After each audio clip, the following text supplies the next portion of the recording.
What up, people? So I'm at the post office. I had to run into town, upload my video. I just got done washing clothes, and I made my rounds around town.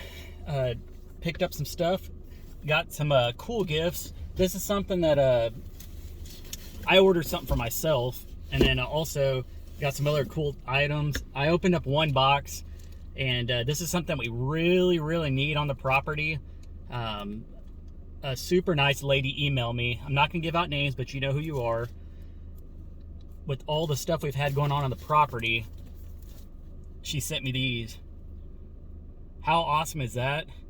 Freaking trail cameras, guys. This is so cool. It's an E9 trail camera. I think it said on there that it has like night vision. It's waterproof, 120 degree angle, wide angle.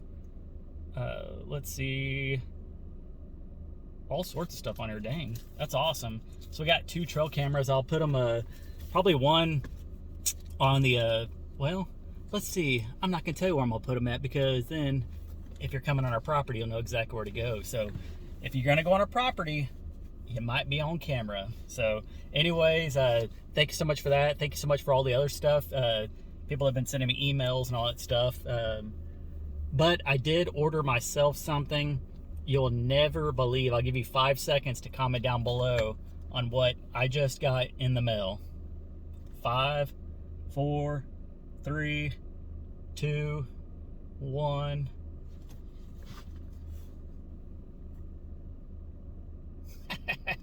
I kind of got a foot fetish. So I ordered a new prosthetic foot. The one I had, or currently still have and use, it's seen its better days. I'll just say that. This prosthetic that I have is years and years old. It's probably like 8 years old. Instead of going to the doctor and paying for them to fix all this stuff and paying a crap ton of money, I got on eBay and buy parts for my prosthetic. I buy my silicone liners on there, which, if you're don't know what I'm talking about, here's the end of my knee. It's a silicone sleeve that goes over.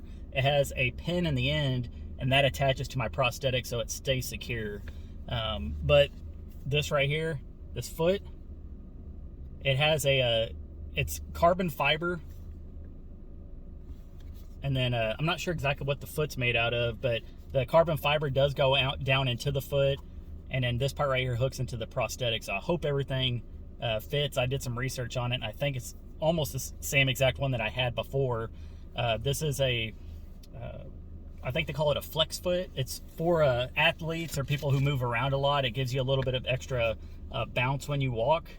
The one I have is pretty destroyed. I was looking at it today, and the foot itself, not the shell part, but the metal part, has already protruded through the bottom of it, and it's just wearing out. It's like a car. After using the vehicle for so long, it gets worn out, and you have to do upgrades on it and buy new parts, and that's exactly what I did. This foot, I think, was roughly $400, $450, something like that. If I had to go into a doctor's office, a prosthetic place, they would probably charge me double that for just for the visit itself, and then for them to be able to put it on, when realistically I'm pretty sure it's just this bolt right here that it just hooks on. I've already replaced the shell of the foot on my old one several times. I've replaced the pipe on my leg. I've replaced that. I've replaced a few different things, but I'm hoping that'll help me be able to get around a little bit easier. No, that does not cause me to have back pains and stuff like that. It could in the long run, not having the correct stuff on my prosthetic, but this right here should work good, and I think it was a really good investment, and hopefully it fits and everything goes good with it. So that's basically stuff like that's what I got in the mail today. I just got done washing clothes, and as y'all saw on Coffee with the Crockers, I believe, I say a lot, but they mentioned that our neighbor was on the property. Basically, we saw the cows out in the property, and I texted one of my other neighbors and just said, hey, I think the gentleman behind us, I think his cows got out, and if he had asked if he had his number, he reached out to him, and sure enough, it was the gentleman's cows that were out there.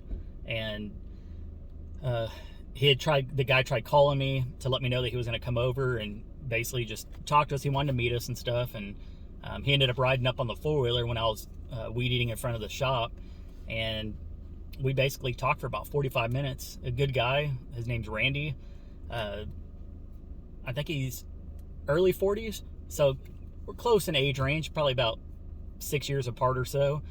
He has 160 or 180, I think, acres behind us, and his fence, with all the rain we've had, I guess some of the trees in the back uprooted and fell over on his fence and knocked part of it down. That's how the cows are getting in and out. And he said, unfortunately, with how bad everything is with the rain and mud and stuff, that he's not able to fix the fence at the moment, which is totally fine. But he says once it dries up, he'll get his dozer in there and pick up the tree and fix everything else. And then he also mentioned that since he does have a dozer, he had already got with our other neighbor, Joe, who has the 60 acres next to us, and he had asked if he can use his dozer on our property and bulldoze all the trees on the back fence line so that he doesn't have to worry about any trees falling on his fence, and we won't have to worry about any cows and stuff getting on the property. And I said, that's totally fine. Just after that, Jason and Danielle almost caught an accident. This car next to me almost backed into somebody. But